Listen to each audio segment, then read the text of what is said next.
Rob Haight, how are you doing? I'm doing wonderful. And you?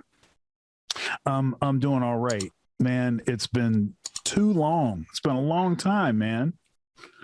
Yeah. It's been a long time. So, of course, we met each other at Western Michigan University.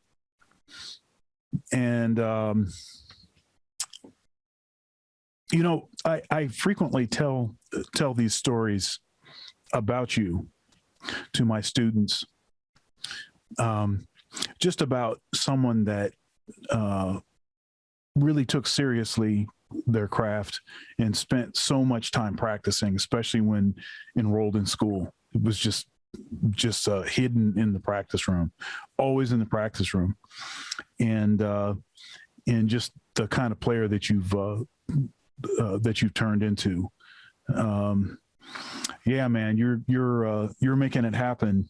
Really inspirational, man. The transformation I've seen you go through. Just really, really terrific. Well, thank you so much. I'm honored that a player and educator of your caliber would say that. Thank you. All right. So talk to us about where you grew up and some of your early experiences with music.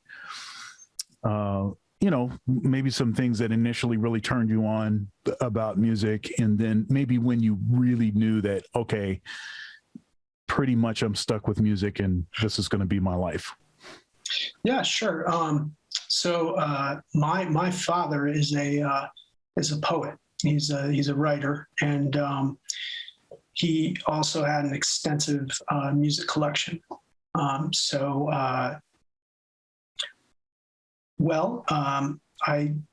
spent some time in Kalamazoo when I was a child, and went to I think it was Woods Lake Elementary School, or middle school, something.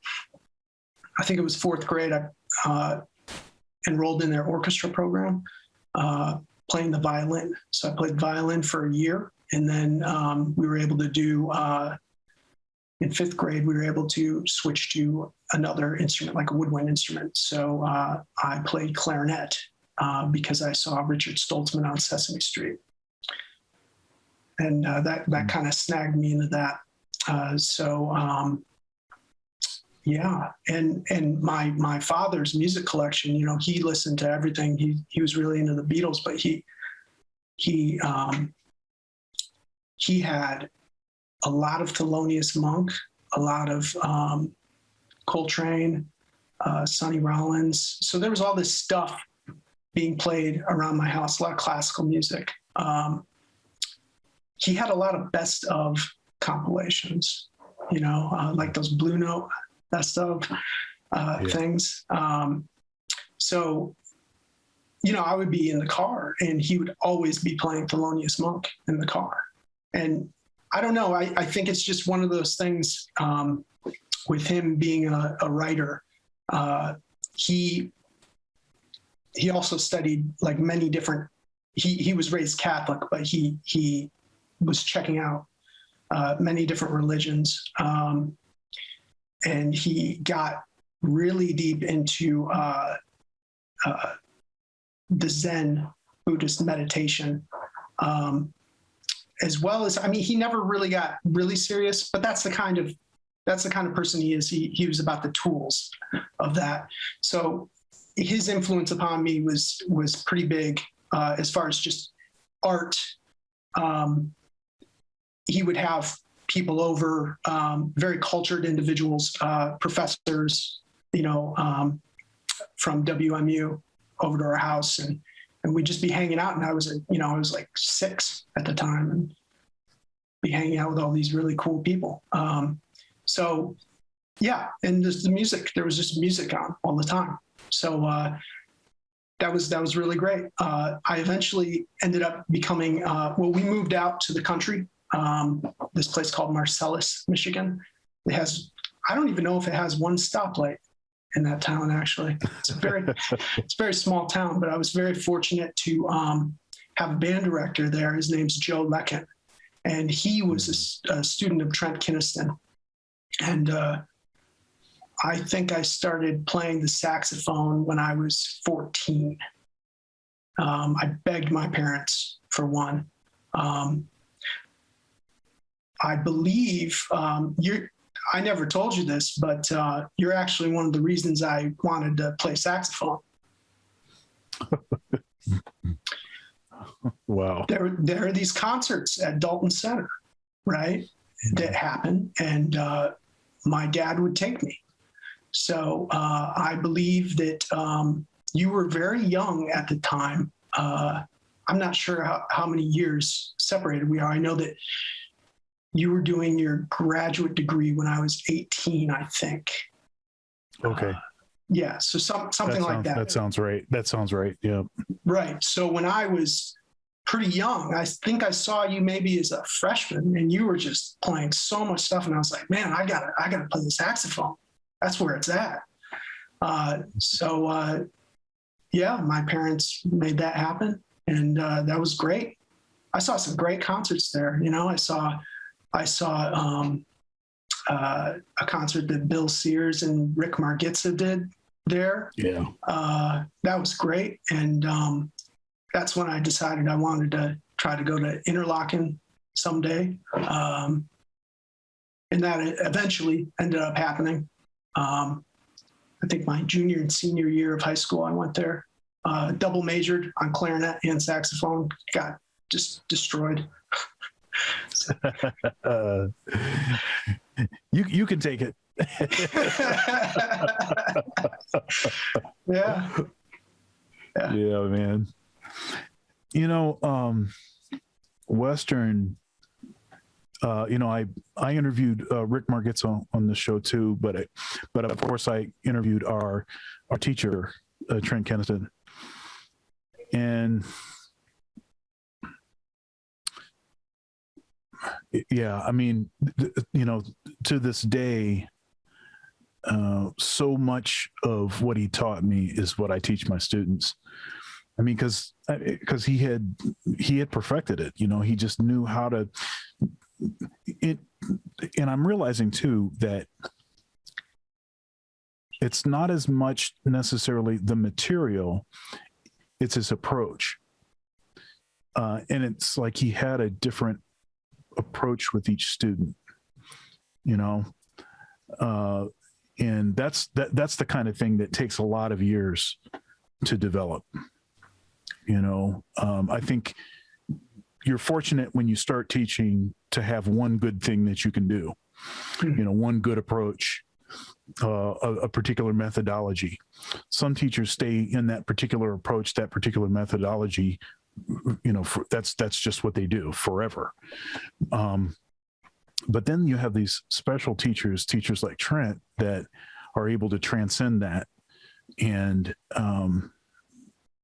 his studio was stacked with talent the whole time I was there. Just stacked with talent. Everybody could play. And it was like a pressure cooker, for, one of the motivating factors, being in a strong studio like that to spend a lot of time practicing is that, there's only a certain number of chairs in the big bands. And so if you don't want to be the cat that gets left out, you better stay in the shed. I remember talking to Sean Summer, the great bass player. I think he's living in Chicago these days. And this cat was like, he had a sleeping bag and an alarm clock. This cat was like sleeping in the practice room. It's facts. It's like, man. I was like, well, I'm not sleeping in the practice room yet, but I'm trying to get my time in. But can you talk a little bit about Trent and your time with him? And yeah, absolutely. So, the thing is that, so I started studying Thank you so much for watching my video so far. If you'd like to support, there are several ways to do so below. Also, likes are free. Please comment, share, and subscribe. Now back to the video.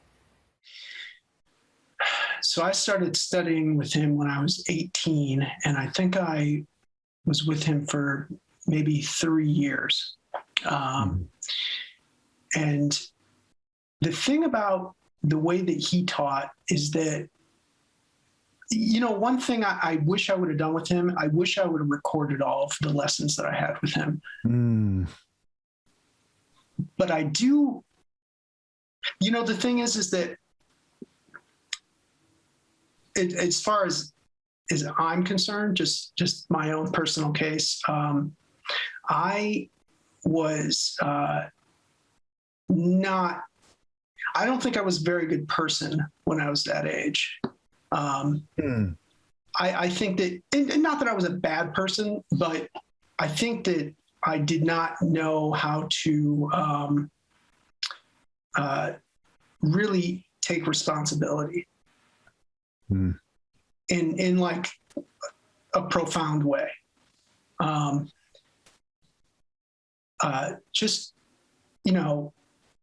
I was childish and arrogant, and it took me a long time to sort of grow out of that. And I'm, I still have tendencies of, trending towards narcissism. I'm not a narcissist, I don't think. At least my wife doesn't tell me that yet, but I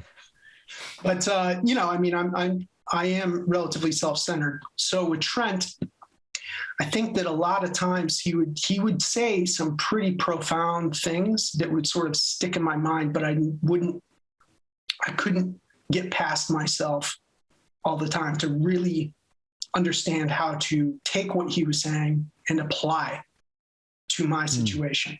I had the worst kind of ego that you can have for a developing person. At that particular time. So his gift to me actually came a number of years later. It's like everything that he taught me just kind of flooded in. It all kind of snapped into place. And I ended up going back to some of the literature, because he taught me classical music. I did not want to play classical saxophone. And then I started taking the materials. Like, he did a Bach transcription book, like the cello suites. I never really worked on that with him, but I got a hold of it. And also his scale book. I got a hold of that scale book, and I got a hold of that those cello suites. And I just really kind of got into them, and it played through them, but sort of took them apart in a different way, and really got in the Bach just as, a separate thing. I just went down. I'm still in that rabbit hole, actually, but there's a lot there. It's interesting. I think it takes a big person to admit something like what you just admitted. And truth be told, hopefully the longer you live, the more you learn about yourself, and the more mature you get, the more able to sort of face yourself, so to speak, and be honest about what your tendencies are. And I wish that when I was studying with Trent that I was more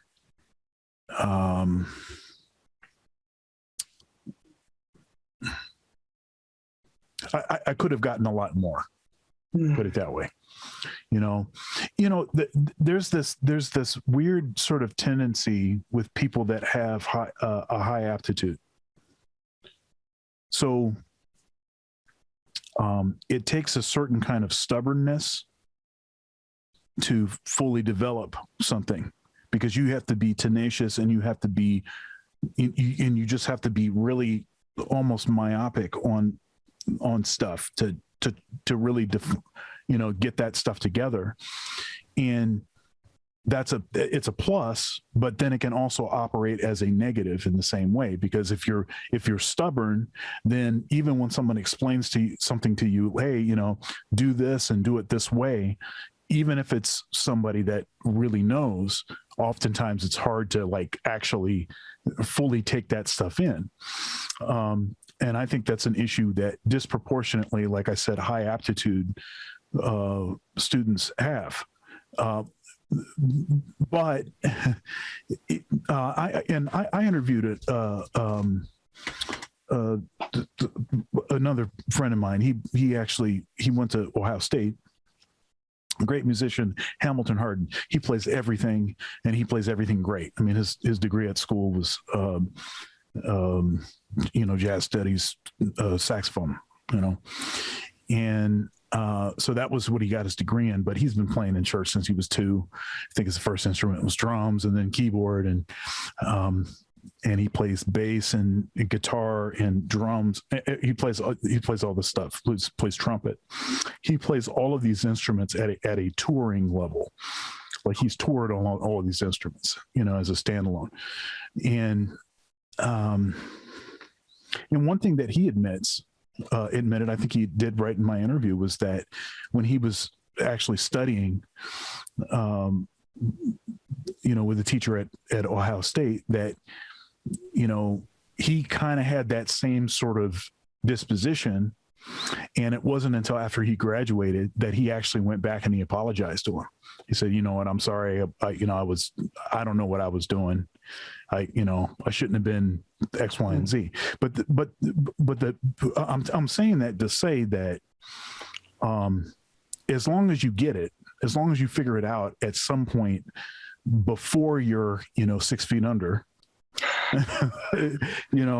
it seems like that's the thing. And just judging by even the development in your playing over the last, say, 5 years, I mean, you're just, it's happening, man. You're playing, you're playing all the stuff, and you're playing all the stuff that I want to hear. You're playing all this stuff that I'm like, yeah, that's what I'm talking about. So thanks for admitting that, though, because that's something that most folks won't do. Thank you. I'm kind of blown away to hear you say that, man. I think that if we had to play together, though, I think you would bury me. Well, thanks for saying that. But I would love to play with you, man. We'll have to figure something out, some kind of way to make that happen. Sooner than later. Okay. So why don't you talk a little bit about maybe some current things that you've been working on, and then we'll sort of maybe back into some other things and maybe some other sort of world events that may have had a certain kind of impact on productivity during this time period. But What are some things that you're working on now? I know you have a new project out. Oh yeah. Well, there's a wonderful Chilean guitarist named Nicolas Vera that I've been working with in various settings, and we recorded an album. Some of the tunes are my compositions, some of the tunes are his compositions, and then 3 of the tracks are spontaneous improvisations, which turned out really, really. I mean, I was shocked. I mean, I think they're good. Maybe somebody else would hear them and be like, ugh. But that album, we're very pleased. It was just listed as one of the best Chilean albums in all genres in a publication called La Tercera here in Chile. And so that's that's cool. And then there's, I guess it's like the equivalent of the Grammys here. I think it's called Pulsar.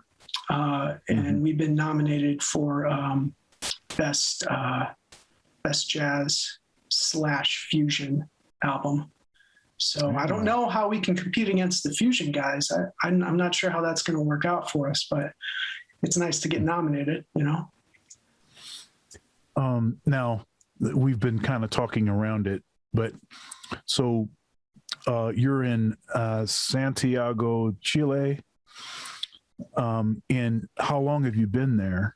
And how long have you been there? And what was the sort of what influenced that decision to be there? Oh, this is going to be a fun story to tell. So after I, let's see.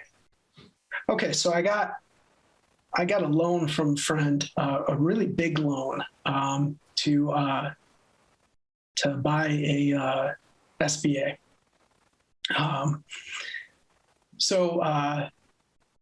It's really important for me to pay those kinds of things back as soon as possible. So I ended up going on a cruise ship in order to obtain the money.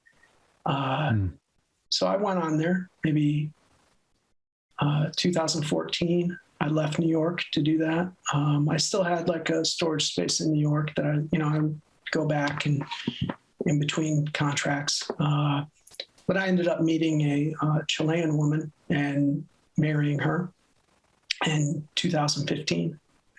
So Santiago kind of became a second home. I've only been able to come here for 3 or 4 months at a time. But the musicians here have really accepted me as one of their own. I'm very lucky because they could have kept me out, but so many of the people here are they're wonderful people, great musicians. They have their own thing happening here, which is influenced from their own musical traditions. So it's very interesting to see that. And it kind of makes me want to go other places. Like I really want to go to Brazil. I want to learn how to play chorinho on like the clarinet and the flute. That would be great. Just expand. I just want to expand and go meet more people. But I do miss New York. There was no other place like that. And I miss Chicago too, actually. A lot of great people in Chicago. So when you left, let's track this. When you left Western, where did you go? I know that this is sort of like a pipeline between Western and Chicago. And for instance, I interviewed Raphael Crawford, our mutual buddy. And of course he's in Chicago. Yeah. And he did that same thing to Kalamazoo and then moved to Chicago. And him and Mark Landis, my old roommate, and he was I was the best man in his wedding. That's my buddy, who's great trumpet player. It's not playing as much trumpet these days, but they were rooming together in Chicago for many years. But there's that sort of pipeline. So I'm curious, discuss with us your sort of your journey as far as locale. So I ended up going to transferring to Roosevelt University, and let's see, I think I was playing alto at that time. Yeah, I remember you playing alto mostly when I, the years that I remember you. Yeah. Yeah, yeah. I was trying to be a tenor player, but nobody liked my tenor playing as much as my alto playing. So, so I ended up playing alto. And so I went there, studied with some great musicians who ended up being really close friends of mine, like Jerry DiMuzio, Mike Smith, Tom Garling. And because of these guys, I ended up, having a lot of different opportunities in Chicago, and some great experiences playing with the Chicago Jazz Orchestra. It's a fantastic band. And Mike really took me under his wing. He would always let me sit in with him at Andy's Jazz Club. He had a weekly gig there, and Cannonball's really kind of his bag. So I really got into to that kind of thing, but not really. Like I got into studying it, but not playing like that. I didn't want to have that be my voice, I guess, but I did study it. Actually, a little side note, I've been thinking about doing it on tenor. I did that with Kenny Garrett on tenor. That was kind of a weird thing to do. Kind of changes your sound a little bit if you play with Kenny Garrett. Right. Well, he's playing a little below the pitch. So, yeah. Yeah. I think I started too also. Yeah. So anyway, I ended up going to DePaul for a year and studying with Mark Colby, another great saxophone player. And then that didn't work out. So I just started doing the professional musician thing in Chicago and met so many great players and Orquesta Ranura. Seems like so long ago, but that was you played in that band. That's right. I did. Yeah, I did. It was a pretty brief stint. I was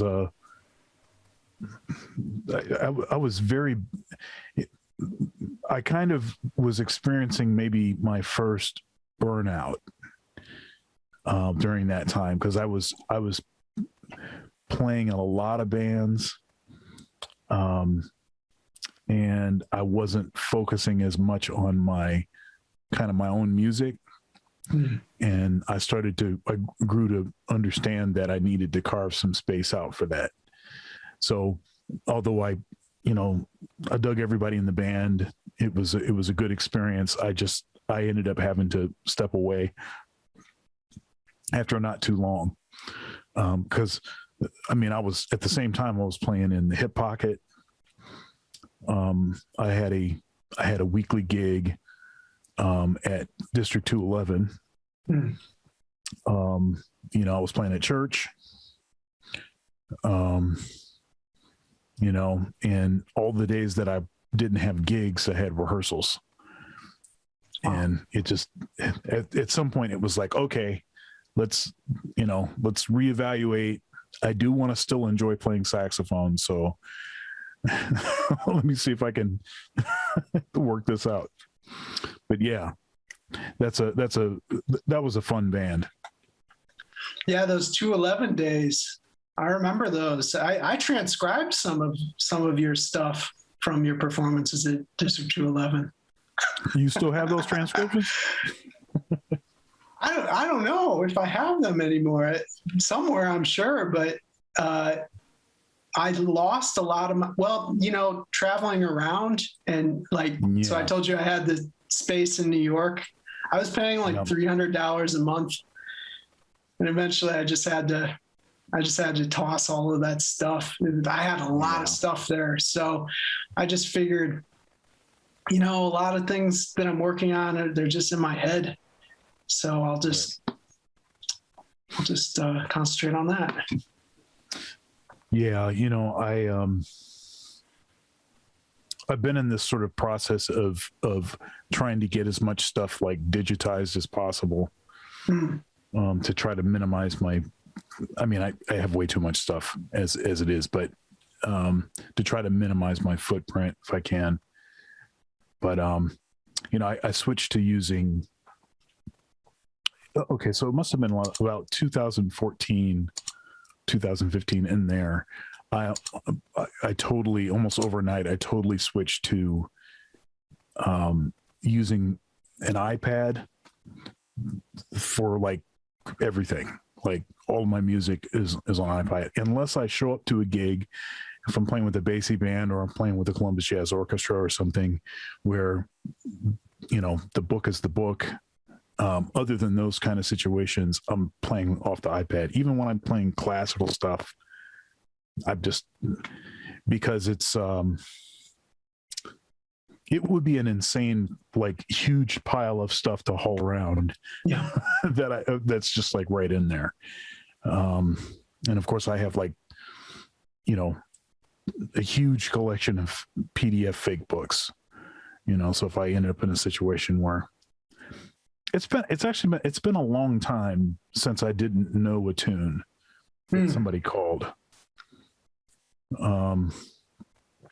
Sometimes I have that issue where, and this is frequent, where I know the tune, but I can't remember the first note, or the thing that happens where somebody calls the name of a tune and I know that tune, but I don't recognize the name. That happens all the time. Yeah.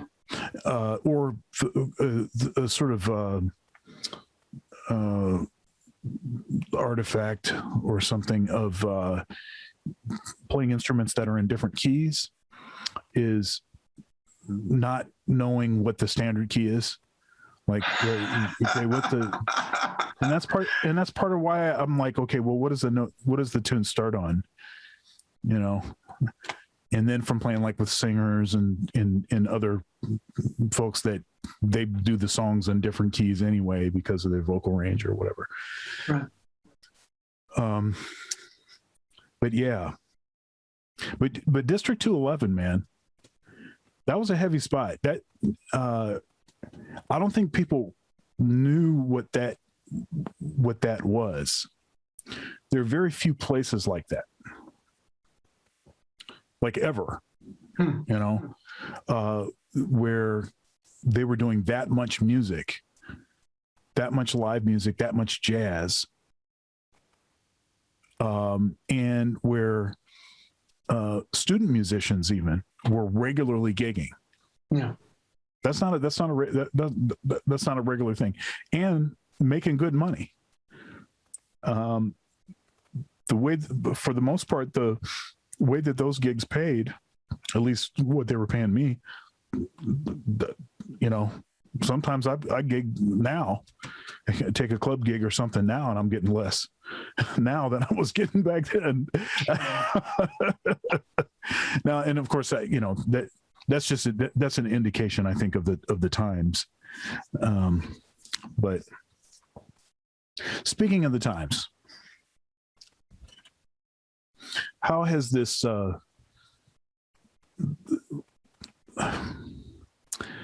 this last year has been quite destructive? Yeah.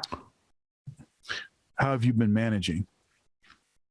Well, I got lucky in some ways.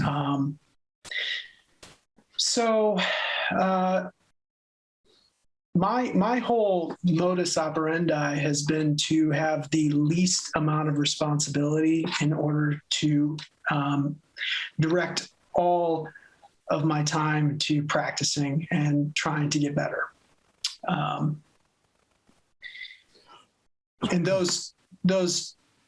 the way of getting better is becoming a more and more specific idea to me, which I would love to talk to you about a little bit more later on. But as far as the preparation for this pandemic was concerned, I got lucky because I started listening to this guy. I don't know if you're aware of him. His name's Dr. Jordan Peterson. Oh, yeah. Yeah. Heavy. He's super heavy. I started listening to his psychological significance of the biblical stories. And, Yeah.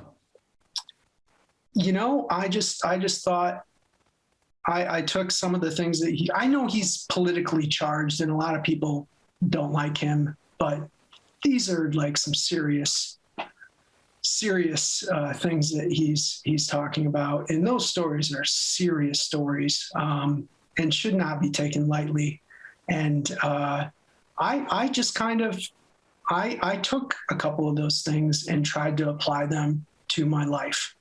And I became a musical director and, for Royal Caribbean. And because of that, I was able to save a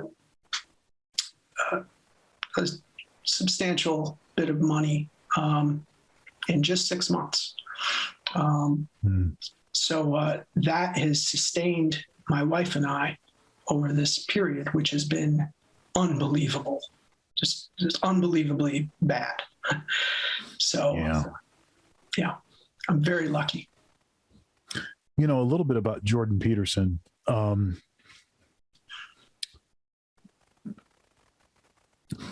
The politically charged thing, what's interesting is that what he is saying is actually, I don't think is political at all. I just think that the people that would be affected if big numbers of folks really were exposed to him, I think that there's a substantial chance of sort of changing certain, there's a certain power dynamic, and you want to maintain whatever the power dynamic is, because the people that have the power, that's how they get the money. That's how they stay in power, right? Mm-hmm. But when you upset that power dynamic, it's going to, it's going to change who's in power. And that's not necessarily what you want to happen if you're one of the people that's in power. Now, if you're not in power, then it's something that you really want. But if you're in power, it's not really something that you're too interested in. But the thing that sort of put him on the map, so to speak, was not really an issue of him taking an issue with people that are transgender. He doesn't have a problem with anyone that's transgender. If someone, and he has said frequently, if someone asked him to refer to them with a certain pronoun, that he would do it. No problem. His issue was the state mandating what pronouns you use. That was his issue. He saw it as an infringement of his rights. He saw it as, well, if the government gets this, what's the next thing that they're going to try to get? And it was actually, I thought, not really I didn't really think it was much to be controversial at all. I mean, it just makes sense, right? But what's interesting, and this is why I think it's important, well, one thing that he has done for his entire career is he's been tremendously productive. Mm. And so when he had his day in the sunshine, so to speak, though it was, contextualized as some sort of scandal, he had such a level of profundity in so much material that he had been dealing with and actually putting out there for years, decades prior to that happening, that he was just ready to go. He was ready to go. And this guy's got a jetpack on his back. And I can't think of a person that can talk about the kinds of things that he talks about. And this is not superficial. He's not telling jokes. It's not,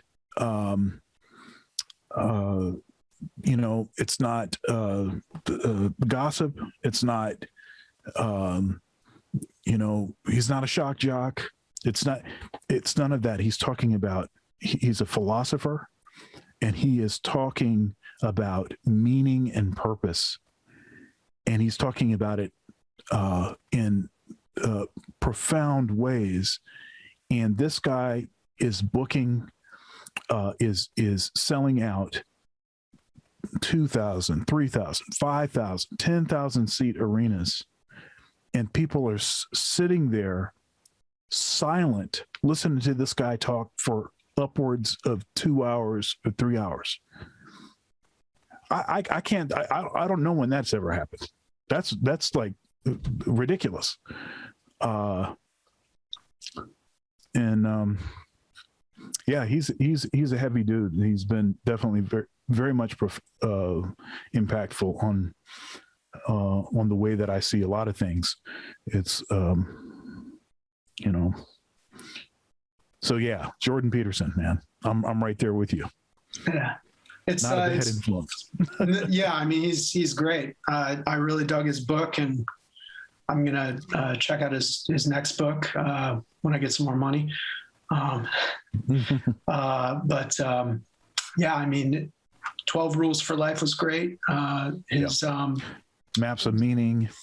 I haven't read Maps of Meaning yet.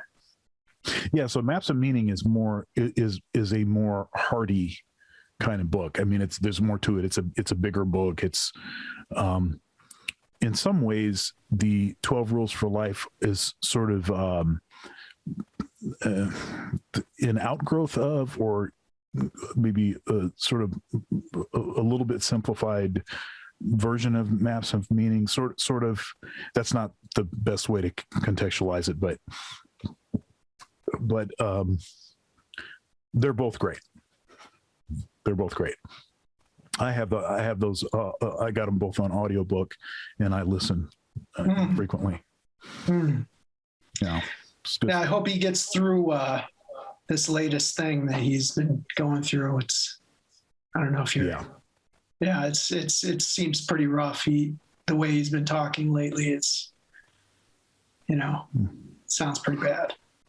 Well, he had he was and he was honest about this. I mean, he said this, but his his spouse got had cancer, and it was tremendously stressful, lots of anxiety, and he got hooked on anxiety medication. I often wonder about how ethical it is. Well, not ethical. I mean, ethical is not the right word.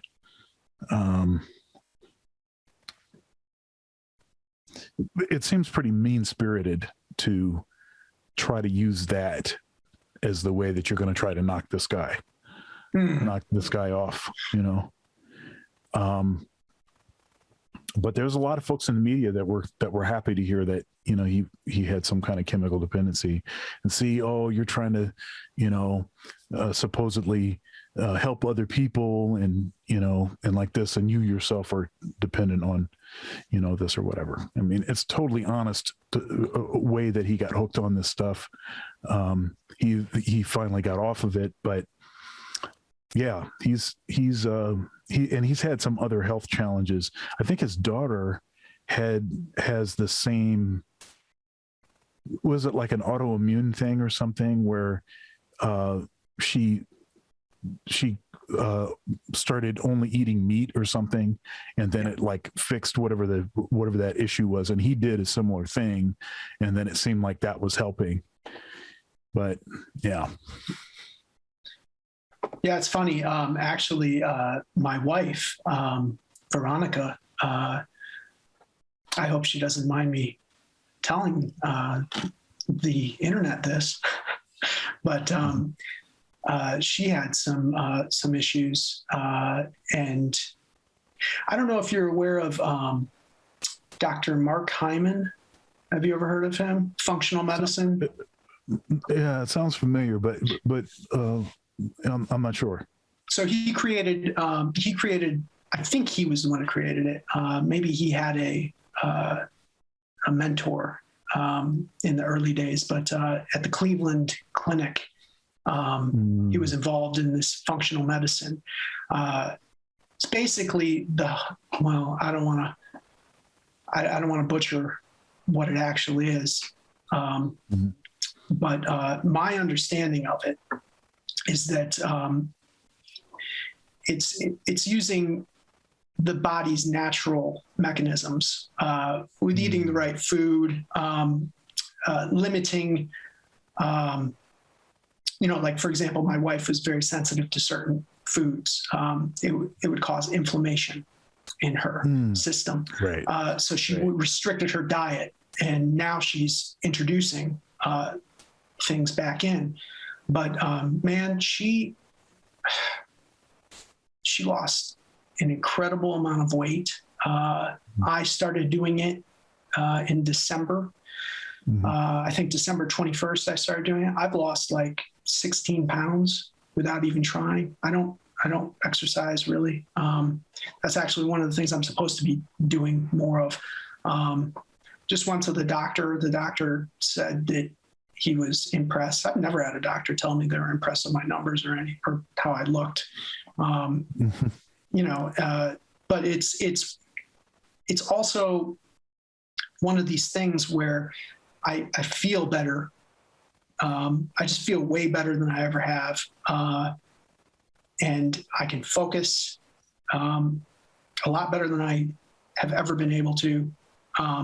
So there's a lot to be said for that approach. Now, so let me ask you, because I remember my dad talking to me about this thing, eat right for your blood type. Are you familiar with this? Okay, so it sounds somewhat similar to what you're saying. It seems like what you're talking about is a little more in depth, and there's more science associated with this, because the eat right for your blood type, it's like one of these things that they say, well, this doesn't actually cure anything, and this is just homeopathic, or that this kind of thing. But the idea is that certain foods create inflammation and for certain blood types, and so so what you want to try to do is eliminate those kinds of foods if you're a certain blood type. And there's a certain amount of research to suggest that there was some kind of connection between these things. It sounds like what it is that you're talking about is a more in-depth sort of version of that. But what I wanted to ask you is, what did you cut out? What did you cut out eating that caused you to lose 16 pounds, as you said? I stopped drinking any alcohol. Actually, I don't know if that helped, because I was in Michigan with my parents, and I had stopped drinking. I stopped drinking alcohol in April, but I still had all the weight. So that couldn't have been it. But I still think that it's not good to drink alcohol. Yeah, well, it's interesting, because I remember some Facebook posts that I saw you make about not drinking alcohol. And I do want to ask you about that also. But what else did you stop? Okay, doing? So there was no gluten. There still is no gluten. For a while, we were just, Veronica was the one working with the doctor. We didn't actually have me work with the doctor. So I was just kind of piggybacking off of her way of doing things, just because that's what was in the house. So there was no dairy, a lot of vegetables, and sort of high fat kind of things like coconut oil. We don't cook with certain things that people cook with. I can't remember, like canola oil. We don't cook with that. Mostly just cook with butter and coconut oil. And now she's sort of introducing more things into her diet on the basis of whether she reacts to them or not. So, for example, we got to eat rice this week, which was interesting. I don't think rice is good for me, though. It causes I'm pretty sure it causes I have eczema, so it flares up. Oh, I see. Yeah. But the interesting thing is when I cut all this stuff, my eczema just goes away.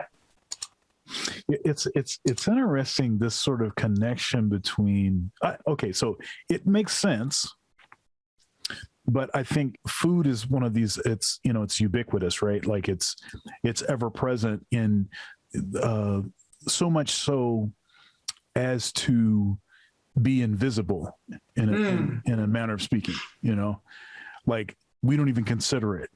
Like, you're hungry, you eat something, you eat whatever's around. Right. I have this particular issue, and I think a lot of people are this way, where, now I will say this, if I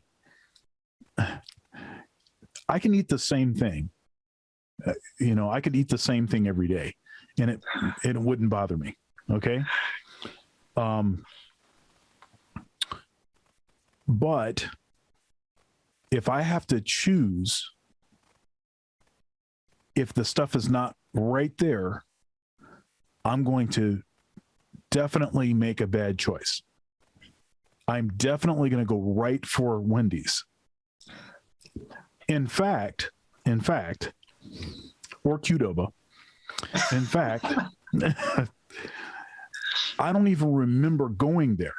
And if I just got in my car and just started driving, the car would just go straight to Wendy's.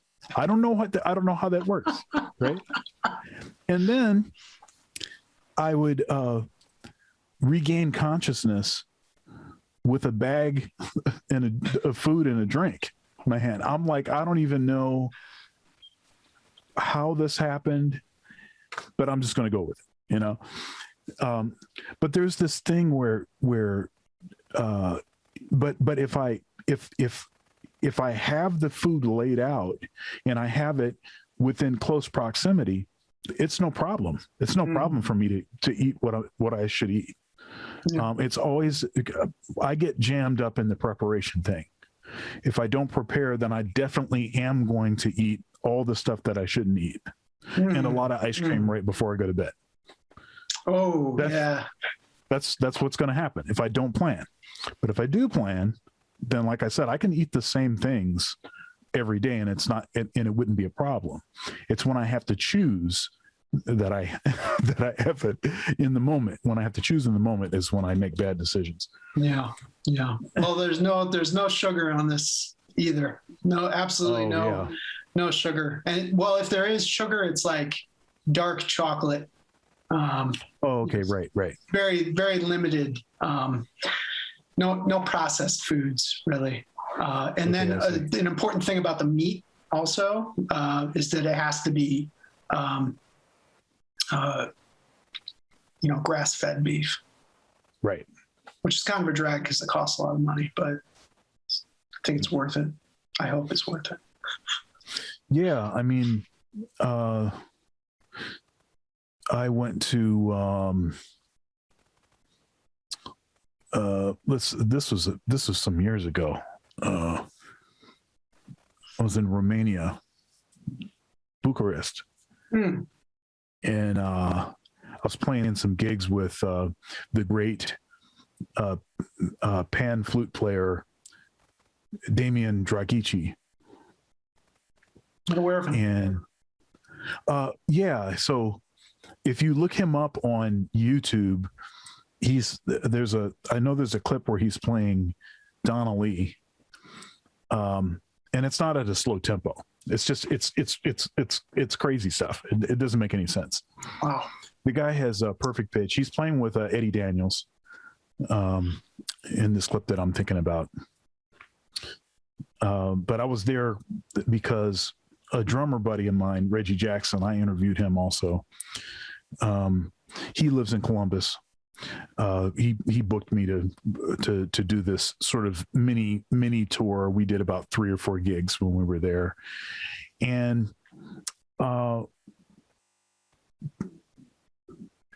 mean, the food there, I just, the food there was just a different, immediately I could just tell that it was just different quality of food. It was just better food. Everything was better about it. Even, I mean, you could just go to a regular restaurant and everything was better. Wow.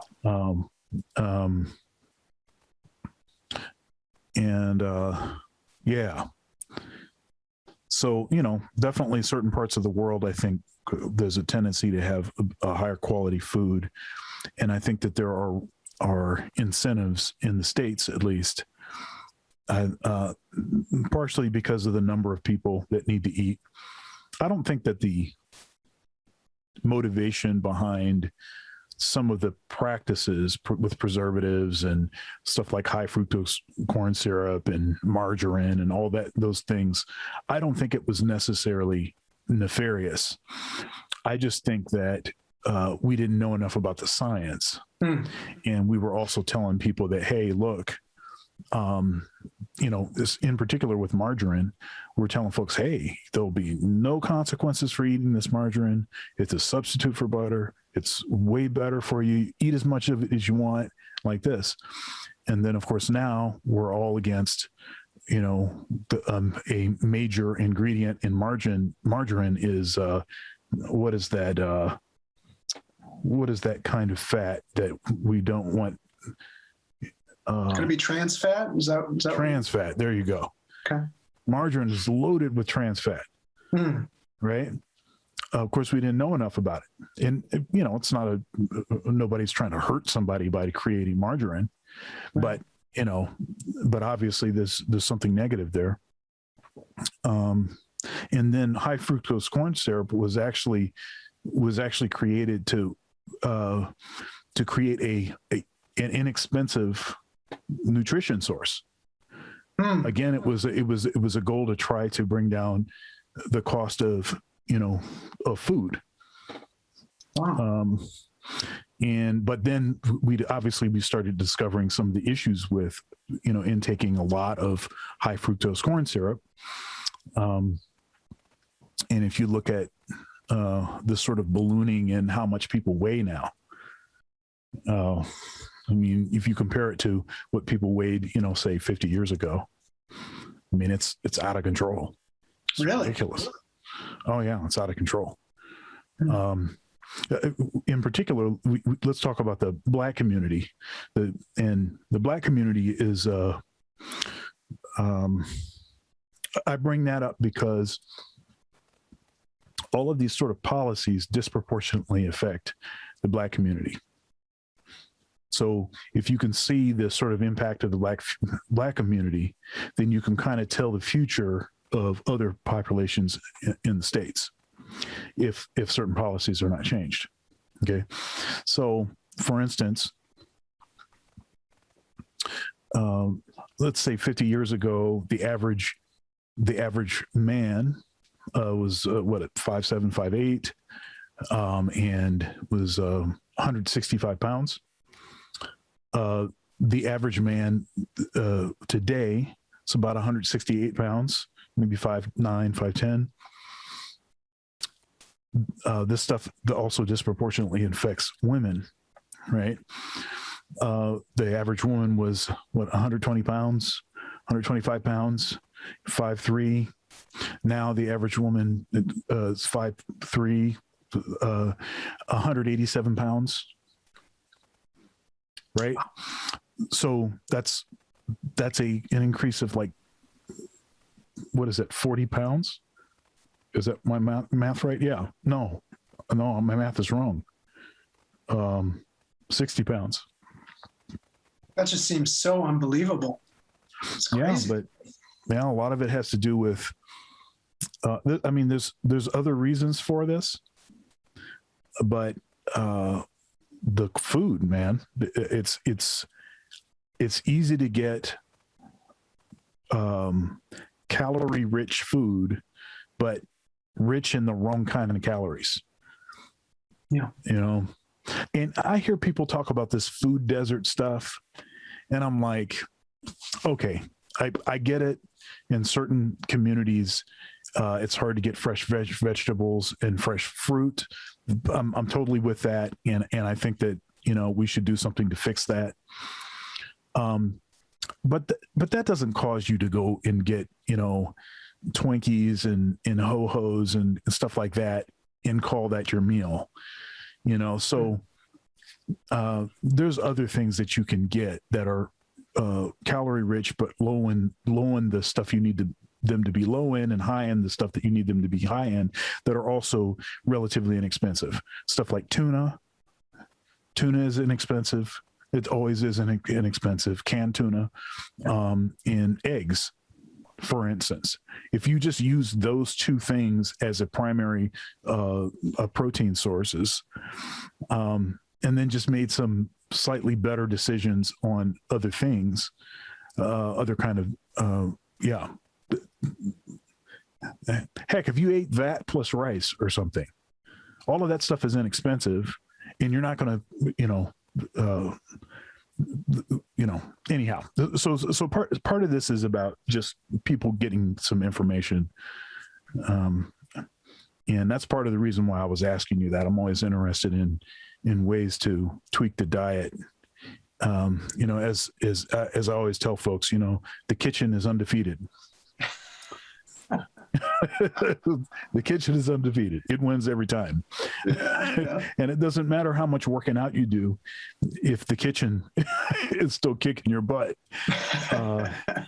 And that's always been it's been one of my struggles. It's just trying to stay consistent, stay on the grind in the kitchen. I can stay on the grind with everything else, but the kitchen, man, the kitchen kicks my butt every time. The kitchen's undefeated. Yeah. All right, man. So why don't you talk to us a little bit about your compositional process? Because I heard that you have some original tunes that are in this project. How much writing do you do, and what does your process look like? On this latest album, I've mostly have been trying to study Monk. Okay, yeah. So I really like. There's just so much there, and I don't know. It's just so he's like. He's one of these people, I feel like it's very popular to say that you like Monk, or to put, a Monk picture on your Facebook page or whatever. But I'm not really sure how many people are actually digging into him, like really. Like, and I don't mean going to the fake book, the Monk book. It's a great book. But I mean like studying the recordings. And one thing that really puts me in my place is trying to learn a tune by ear that he wrote, trying to learn some of those chords by ear. I am just getting shredded every time. I just get destroyed. So the tunes that I have on that album are based on his tunes. So I wrote one called We Skipped Tea, which is based on Skippy, which I believe he based that, correct me if I'm wrong, I think he reharmonized Tea for Two, and then wrote a head on top of that, and that's Skippy. Yeah, that sounds right, although I can't confirm or deny. Yeah. That's my political response there. Yeah. The other one, actually I wrote this tune, but it didn't make the cut for the album.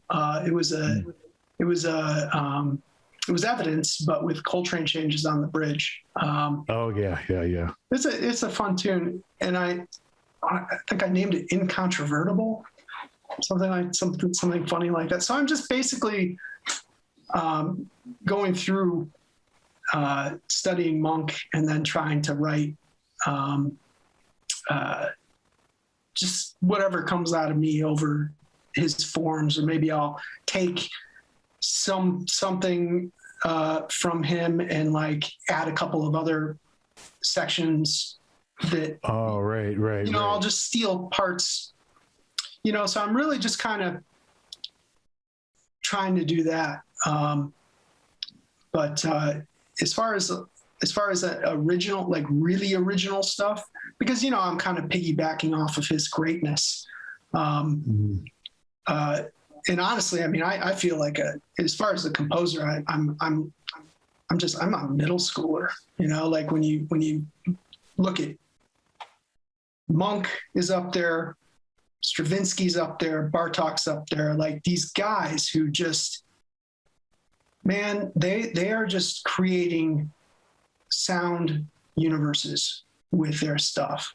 I mean, I listen to Bartok's first string quartet. I have a score of that, and I was trying to like learn some of the themes from that, and it's just like, how does this guy come up with this stuff? It's ridiculous, and it's so unique to him.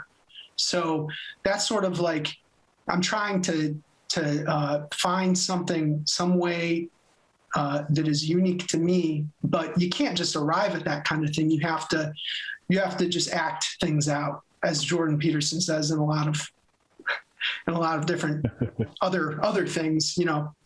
I think you just have to act it out. And so for me, it's singing. I sing with the horn. I remember I took a really great lesson with Seamus Blake. It was in 2011. It kind of changed things for me. And he said, you just need to like sing everything you want to play and then just play it.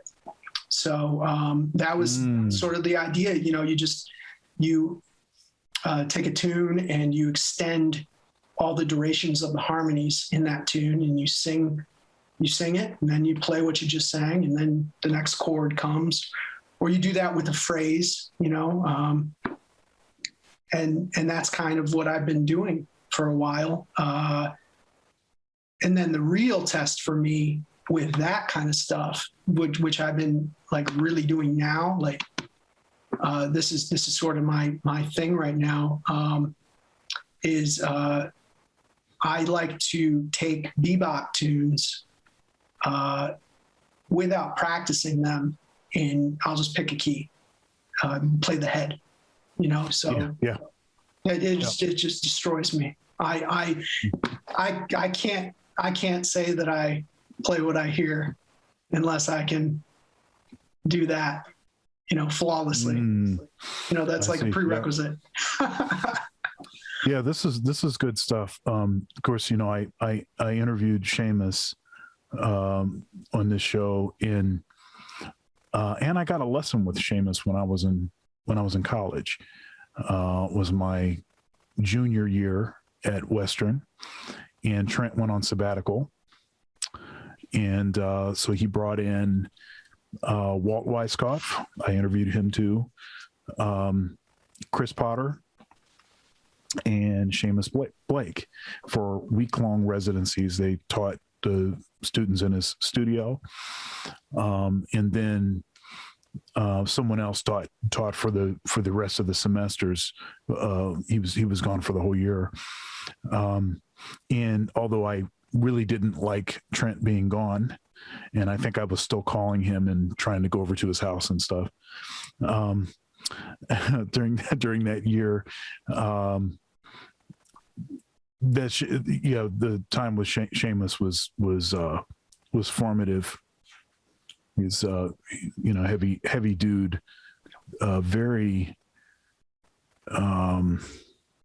We had a really interesting conversation on this show about rhythm, and that's something that I want to probably bring him back on to dig a little deeper in, because it was very interesting. The composing thing is interesting.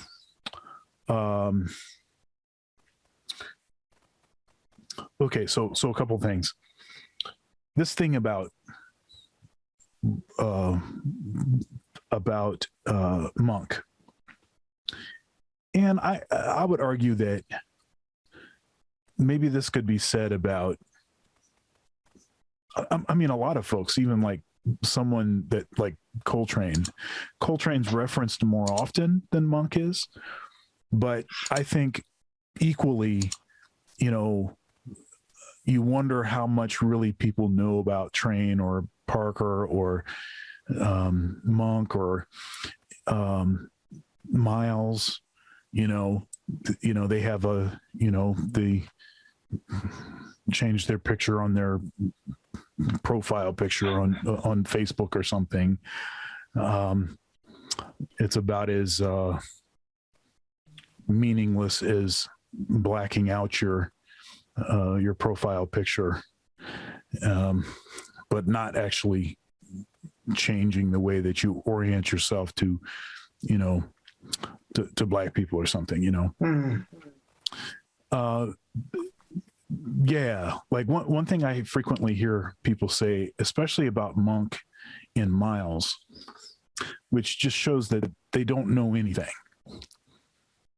And this will be college students, or even I've heard professionals, or I've heard college instructors at times say stuff like this. Well, Monk really didn't have a lot of chops,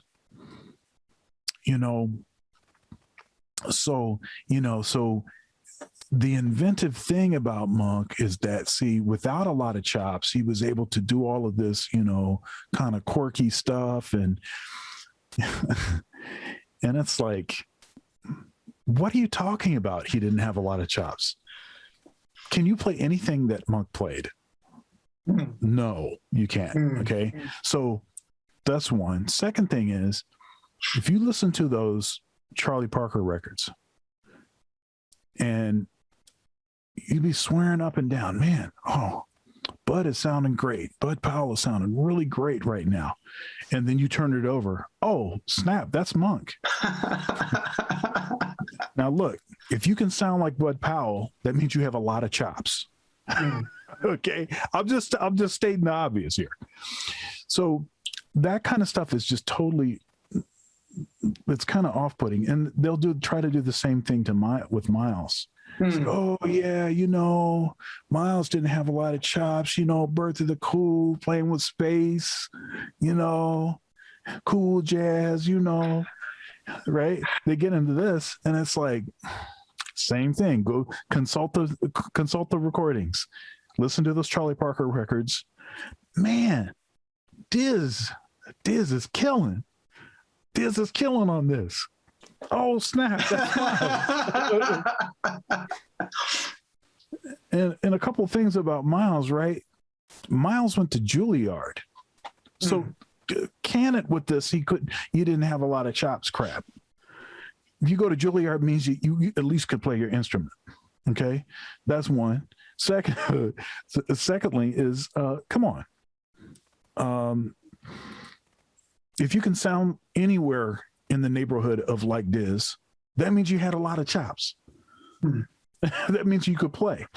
So I always am sort of disappointed at that. And part of the reason I'm disappointed is people don't realize this, but when they say stuff like that, it telegraphs something not about Monk, not about Miles, but about themselves.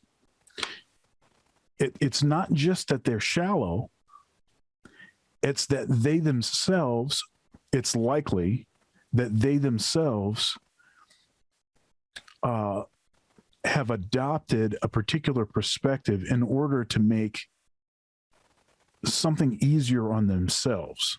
They don't really want to do the work to develop a certain amount of facility. So if I say, hey, Miles didn't have that much chops either.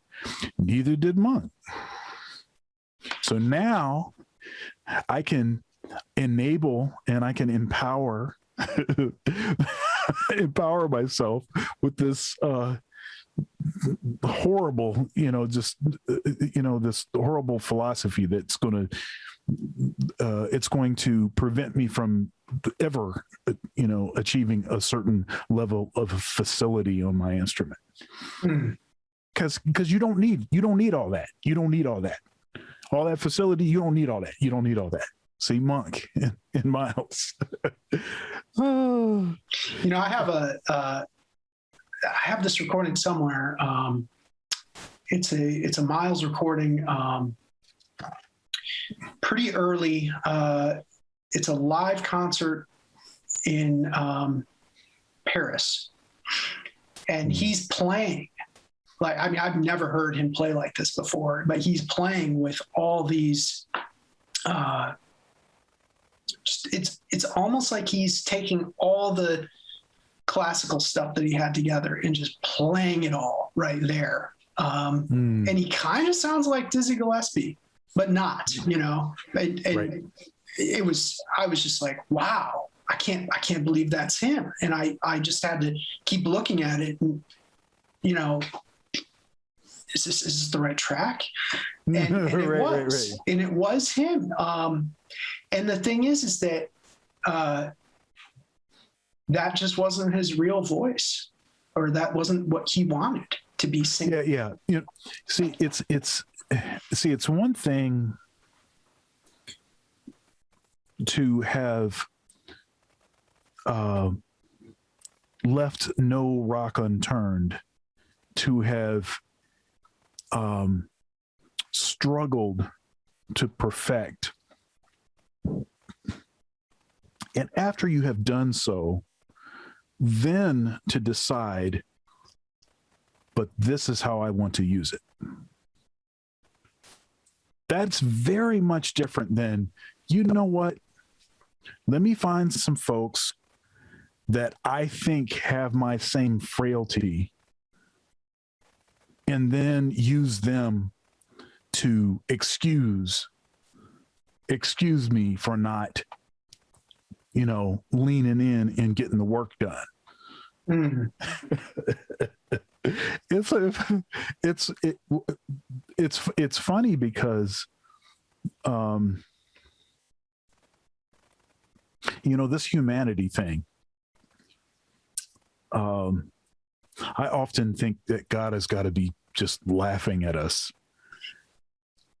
Not like, not like, ha ha, not that kind of laughing, but it just has to be amusing. He has to be rolling, because we all do the same stuff. We all do the same stuff. It's versions of the same stuff, and it's recycled, and it's over and over. And though we are individuals, it's the same things that it seems that's the same things that we struggle with. It's the same kind of excuses that we try to make. I mean, it's always the same thing. It's yeah.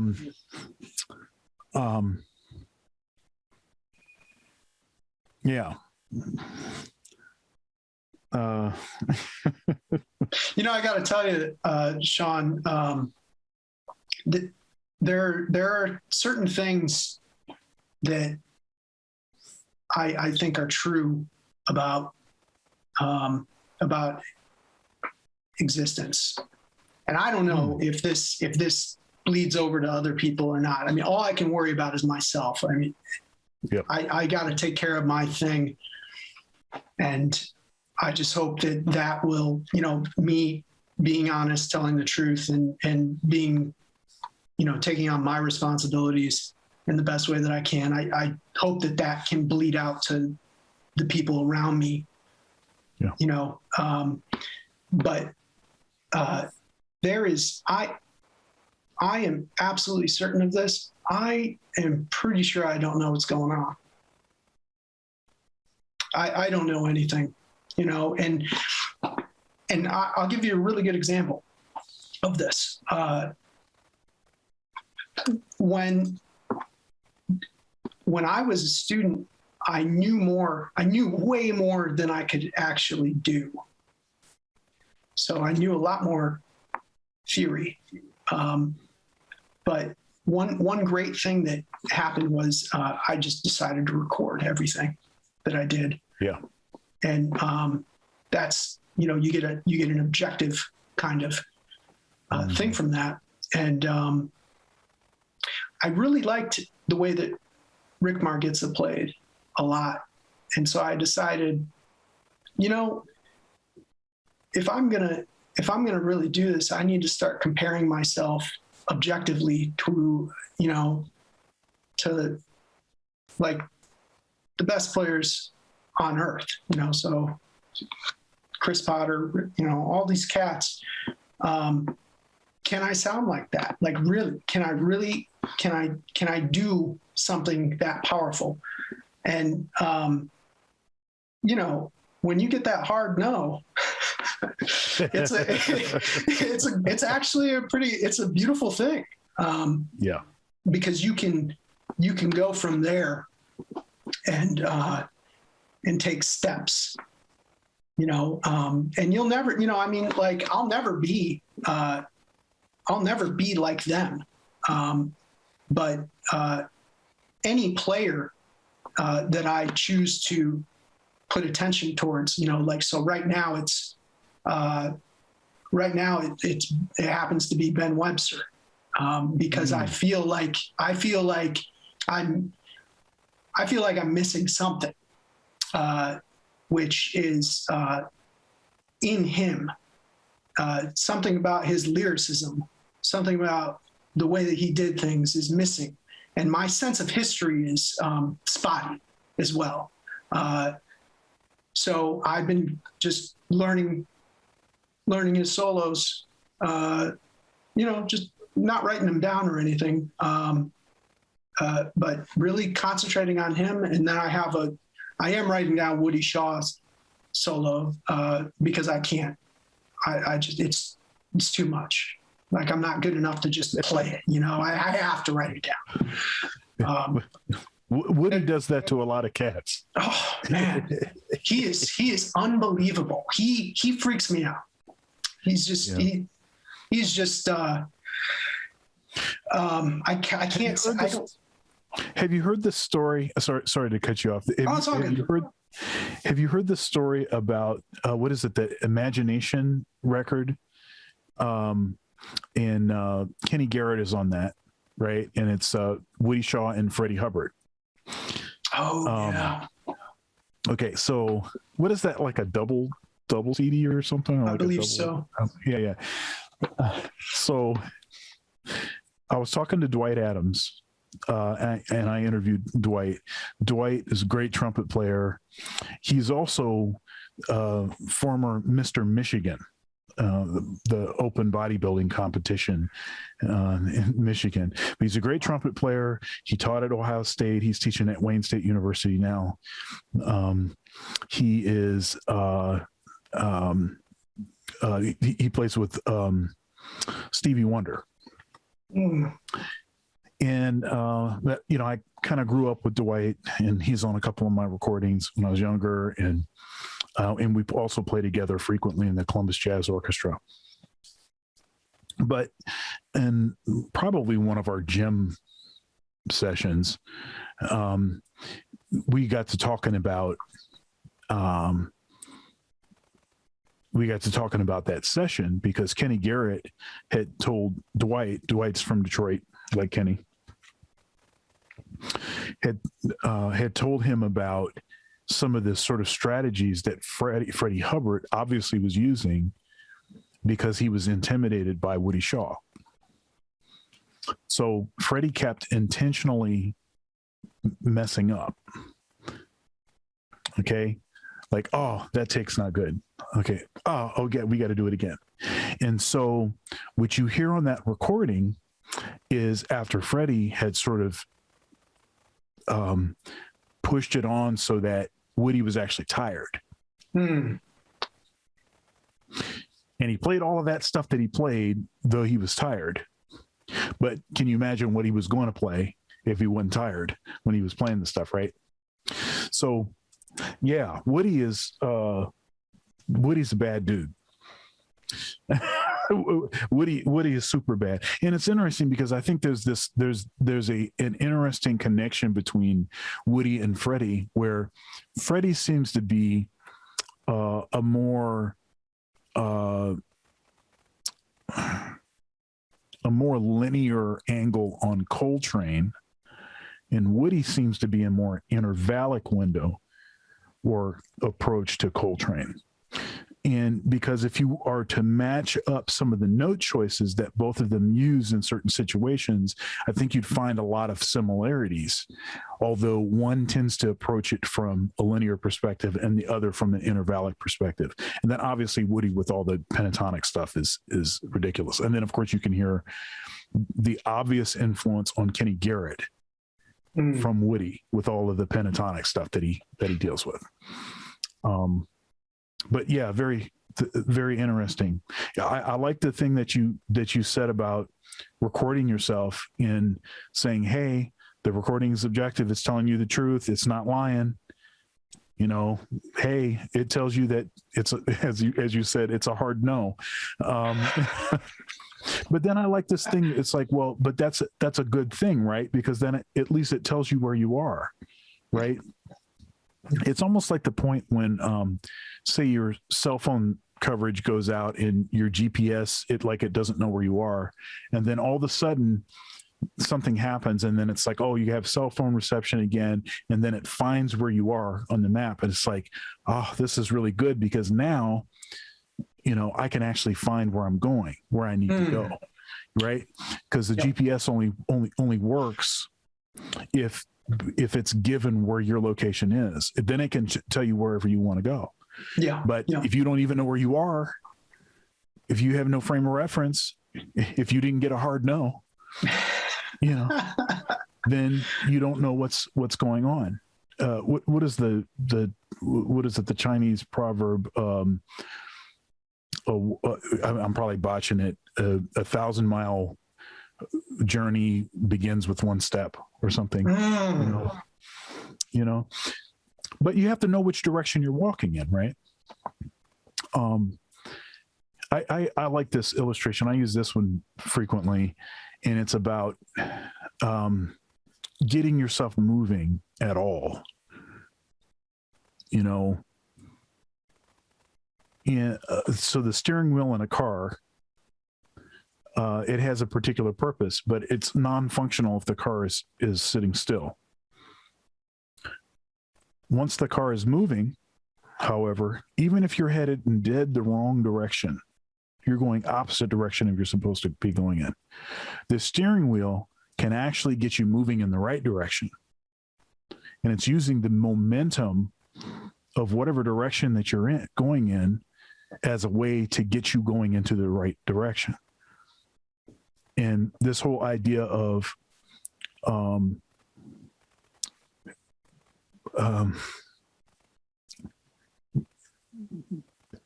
you know, we're not gonna do things perfectly,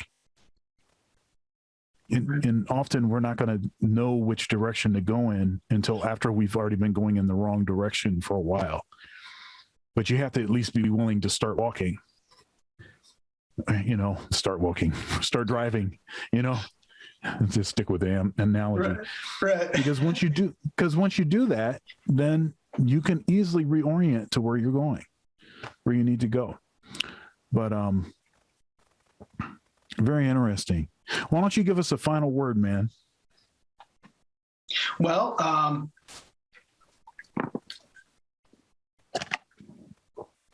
it's been a real pleasure to speak with you, Sean. You know, I don't know if you're aware of how much you have given. Well, probably not only me, but a lot of my peers. You know, you were a huge source of inspiration. Well, I mean, I transcribed a lot of your stuff, and like I stole it. And actually, you know, when you started to put out those lessons on YouTube, I think it was maybe 10 years ago or something like that. Yeah, the lesson of the week stuff. Yep. Oh yeah, I took a whole bunch of stuff off of those too. I feel like I kind of owe you some money. But yeah, it's been a pleasure to do this, to speak with you, and to hear your philosophical points of view on things. And yeah, it's great. Well, I will thanks for all the, I'll pay you later. And God bless you, man, and your wife, your family. I pray that things will start to move again, and so things will be, moving in a positive direction. Your playing definitely is moving in that positive direction. I really dig what you're doing. Please keep doing it. And yeah, we'll have to have you on again sometime. Maybe after all of this stuff is totally blown over at some point. I also have a live streaming show called Thunder's Thoughts, and that could be a show that I could bring you on for us at some point. I think it would be we could maybe dive into a little maybe some specifics about Monk or something like that. It could be kind of a fun sort of show. Yeah, I've been checking out Thunder's Thoughts. I dig it. Yeah, it's good. It's good stuff. All right, man. Well, you have a good one, and God bless you, and I'll see you next time. All right, take care. All right, man.